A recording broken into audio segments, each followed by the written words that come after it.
Ito pa mga kababayan, mga kasubaybay, oh, ito po. Pag-usapan natin to. Mainit-init na balita oh, ito eh. Ayun. Ito po oh. Pakinggan niyo po ha, mga kababayan ko.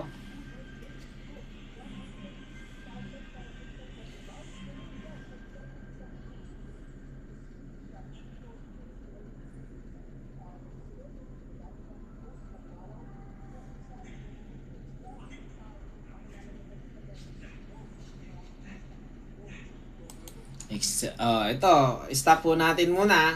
Etong si Herlin Budol, alam naman ho natin mga kababayan, mga kasubaybay, no? Ay isa rin ho siya sa ano dati ng Wawawin, no? 'Di ba? Staff ni Sir Willie Rebillame. May nagchat ho sa kanya, "Hello, I'm Gov." Wow, I'm Gov. Ba? Hello po, I'm Gov. Nagpakilala pa ako, I'm Gov, no? Can I ask you if I available ka for one night stand? At magkano? Inoferan ho siya ng 150. Anong laki naman. Pero barya lang ho yan sa iba. Naalala niyo ho ba kung ang ating idol, di ba? Malaki-laki nga yung offer sa mga Viva Max girls. Ano po yung sabi niya, oh? Minura pa siya ni Arlene Budol, si Gov, oh. Si Gov daw to eh. So, itulong na lang ho sa mga nangangailangan yung perang ino-offer sa kanya for one night stand. Di ba yun ang maganda na ugali ng isang Pilipino? Itong si Madam Hipon, kahit ganyan lang yan siya, hindi ho yan siya balasubas. Hindi tulad dyan ni kakilala natin dyan, na si Marilyn Gurapo na nagpapatira sa Banyaga. Kita nyo yan? Mga kababayan ko, patuloy yun. Umpisahan ho natin pabalik ah.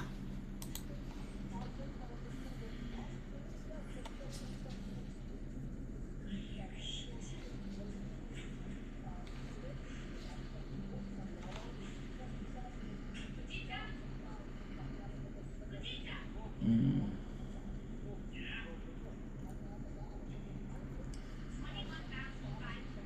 150,000 ang offer ha. Ngayon nagpakilala daw na Gov sa kanya, di umano. Ayan. Mga kababayan ko. Diyan lang muna natin konting ano lang muna. Sige, patuloy natin.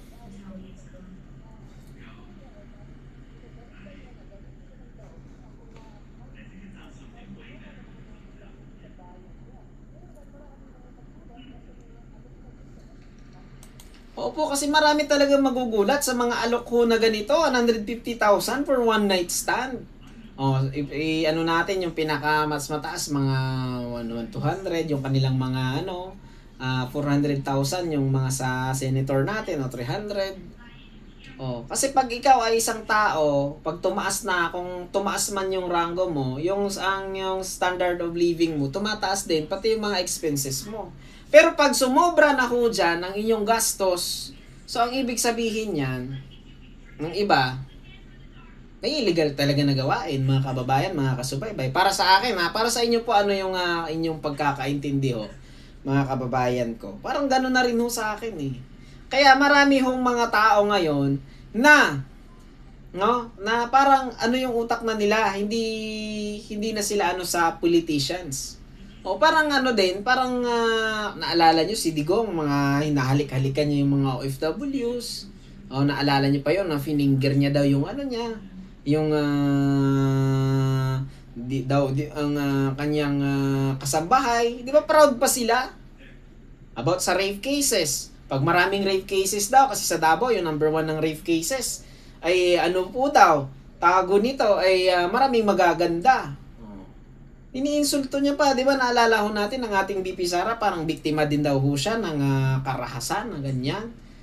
Di ba masakit naman ho sa mga rape victim? Tulad ho nito, hindi porkit ang babae, ganyan siya ka-jolly, ganyan na lang yung mag-chat-chat yung mga, kung si Gov man ho ito, kung sino mang governor ito.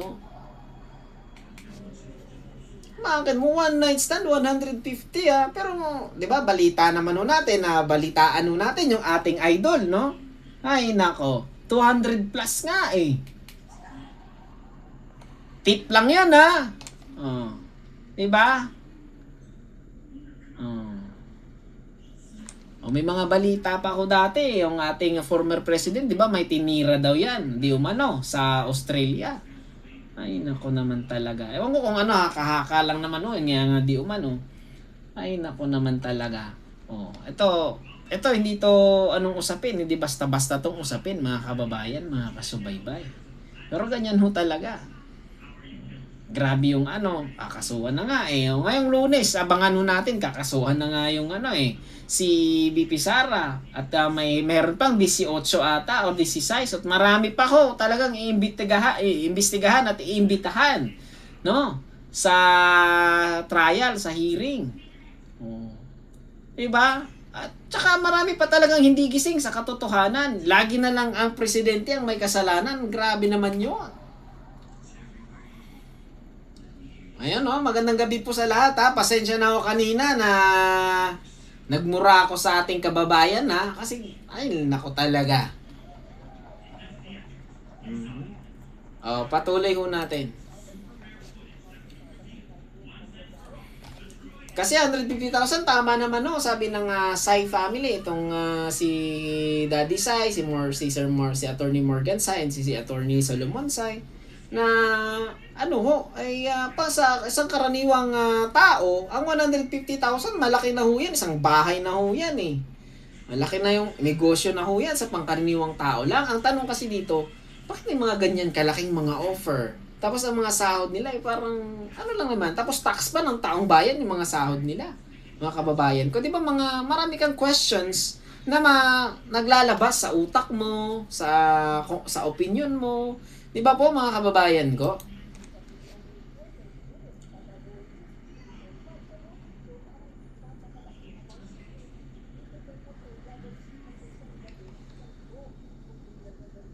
Oh, tama naman po sabi ni attorney. Ang 150,000, 8 to 10 months pa ko yan tatrabahuin ng isang ordinaryong manggagawa. Yung minimum wage na nga, lagay natin 800 na yung minimum wage yun dahil nadagdagan na ng 85 pesos. At marami pa rin galit pa rin dahil 85 lang daw yung dinagdag, ha? Grabe. Diba? 800 plus na nga yung minimum eh. Or 700 plus. Tapos, syempre alam naman ho natin, mahal na yung bilihin. Pero, malaking tulong na rin ho yan. Kahit para sa akin, konti lang nga yung 85 eh. Ganun ang pinatupad eh. Pero pasalamatan na rin ho natin na may dagdag ang ating sahod. Tapos, alam naman natin, yung mga ibang company dyan, nang bubudol din ng mga trabahante. Anak naman buhay.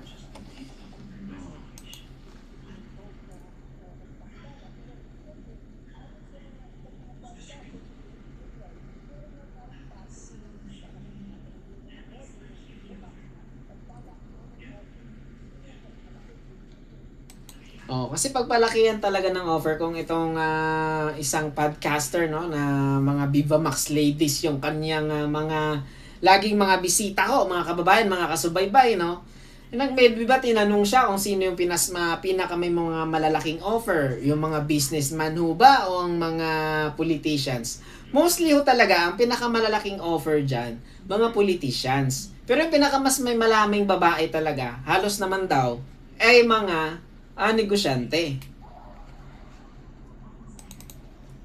Kasi ito mga offer na ito, lalo na pag mga kilalang tao, gusto mo yan nila yung mga party girls, tapos yung meron silang companion sa ibang siguro, ibang lasa. Parehas lang naman yung babae. Di ba po, mga kababayan, mga kasubaybay? Inaano mo lang yung sarili mo niyan. Ang gusto nila, aliw lang ho sa kanila, linilibang lang nila ang sarili nila. May mga pera ho sila. Ang tanong doon, kasi malalaki na eh. As long ikaw ay, as long na tumataas yung standard of living mo, tumataas din ho talaga yung mga gastusin mo. Alangan naman no, di ba? Yung iba nga, di ba, pansino natin ng mga politicians, mga kababayan, mga kasubaybay. Dati, bios lang yung service, ilang buwan pa lang naging ilang milyon na yung bagong sasakyan, mga kababayan, mga kasubaybay. Kung sahod lang po yung kanilang para sa akin, no, so opinion ko ito, kung sahod lang ho ang kanilang didependihan, mga kababayan, mga kasubaybay, parang questionable. 'Di ba ho? Kung wala pong mga illegal at kung walang corruption na halo 'yon. May mga kapitan nga, tulad example ng panahon ng COVID. Di ba maraming mga kapitan, mga mayors, mga congressman, mga governors, may mga bago na silang sasakyan. No? Yung iba nga ako, may kilala pa nga ako eh. Na isang pamilya ko sila, yung bahay nila, isang compound din ho. Alam na, ang kanilang isang kapatid ay may negosyo. Pero isa din siyang public official. Tapos, panahon ng COVID, patapos pa lang yung COVID, hindi pa tapos yung COVID, no?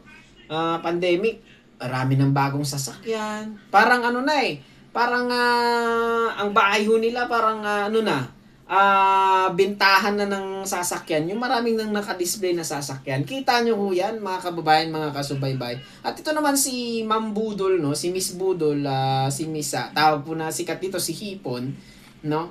Ay mga kababayan, mga kasubaybay, kahit ganito lang siya, grabe no, yung mga kung sino mang governor ito, ba?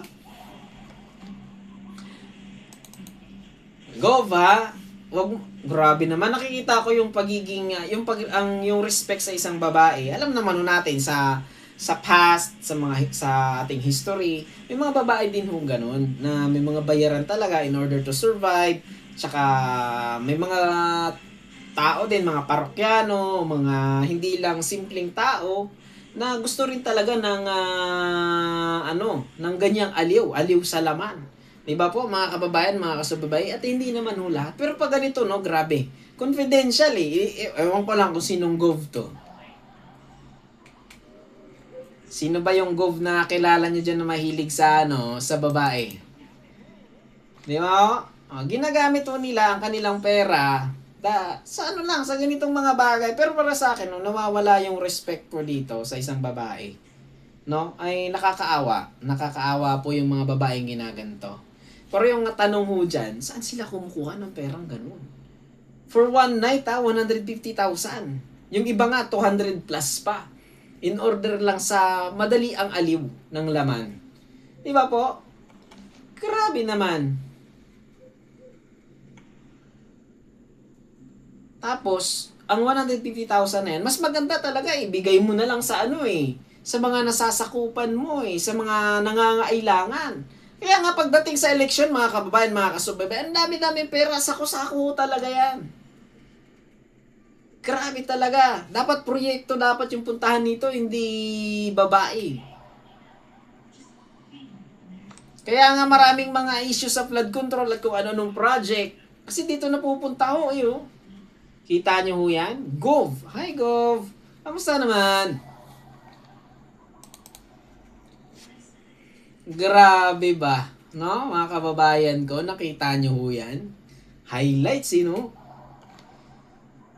For one night stand, can I ask if available ka for one night stand? Grabe naman yan. Mga kilala natin itong si Herlin Budol alias Hipon. Grabe naman. Doon lumalabas yung kung saan napupunta yung mga taxes nyo. Kahit sabihin natin mayaman na ho talaga ito. Sobrang yaman naman ho ito ni Gov, no? Kung ganito ho. Kasi barya lang ho yan sa kanila Parang kilala ko to May clue na ba ho kayo? Ako may clue na rin ho ako pero ako na sabihin. Di ba po? Grabe naman si Sir Troy Bello. 500 lang daw yung kaya niya. Ay, Sir Troy mahilig ka din pala Kita nyo yan mga kababayan, mga kasubaybay. Ganun lang ho kasimple ang nila, no? Sa atin ang hirap no. Ay nako. Sabi nga ni Ma'am Mediterranean, no, si Gov Pulong nga 51 billion flood control nasaan na? Naunahan mo ako, mama, nasa utak ko na. Yung mga taxes ng taong bayan nandito na. Maiksi lang ho yan, mga kababayan. Hindi ko tinapos yan. Maiksi lang. Diyan lang ho tayo sa puntong ganyan lang. Yung sa 150,000 na offer for one night stand. Bilyon. Kungwari, sa isang linggo, maka-4 sila na babae. Tapos ganyan kalaki. Grabe naman yan, mga kababayan ko. Saan sila kukuha niyan? Yung, wari, sahod nila, 200,000 lang. O, titira, 50. O, wari, may babayarin pa sila, may mga katulong pa. Yung sinasabi ko, as long na tumataas yung standard of living ho natin, pag ganyan ho tayong tao, tumataas din ho yung expenses natin. Grabe ba? No? Nakikita nyo yan kung gaano kalala. No? Kalala ang ganyan, nag-o-offer pa. No? Ito, pakinggan na lang ho natin.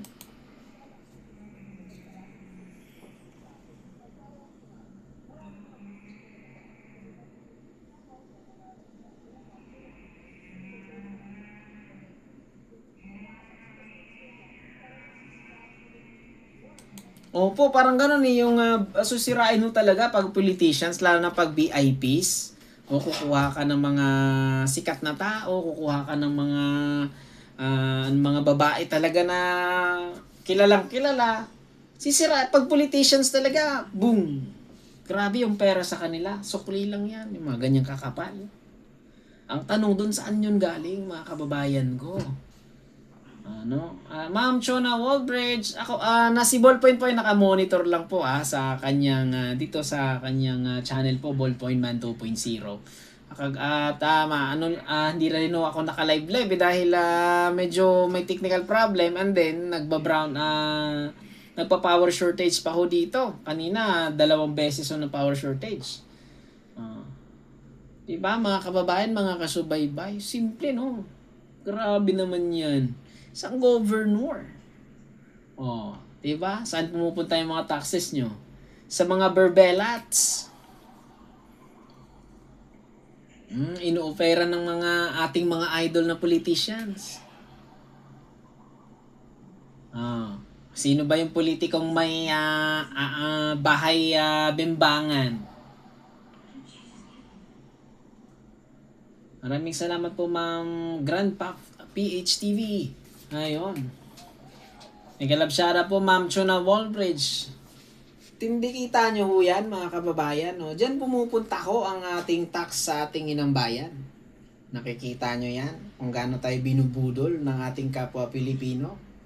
Ay, nako. At yun lang po no, sa ngayon, mga kababayan, mga kasubaybay. No? Kita-kita po tayo ulit bukas sa channel ni Ballpoint Man 2.0, and this is yours truly, Mr. Sponsor. No, pasensya na ako kayo, may tinira at may binalakura at may minura ho ako na ating kababayan. At yun lang po no, like kung sinasabi no, na sa ating pagkikita ulit no, dito sa channel ni Ballpoint Man 2.0, mga kababayan ko, ay lagi kong ini-encourage ho kayo na kahit iba-iba tayong paniniwala, iba-iba tayong opinion, iba-iba tayong gusto, pero ito lang masasabi ko, mga kababayan, mga kasubabay, ipag-pray pa rin ho natin ang bansang Pilipinas na sana magkaroon pa rin ng peace, unity, and harmony. At yun lang po no, mga kababayan, good night, maraming salamat, ingat po kayo lahat dyan, and God bless you all. Maraming salamat po no.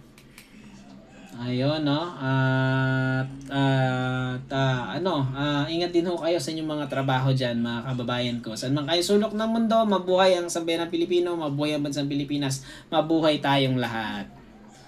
Ayun, magandang gabi at see you tomorrow. Ingat, God bless us all.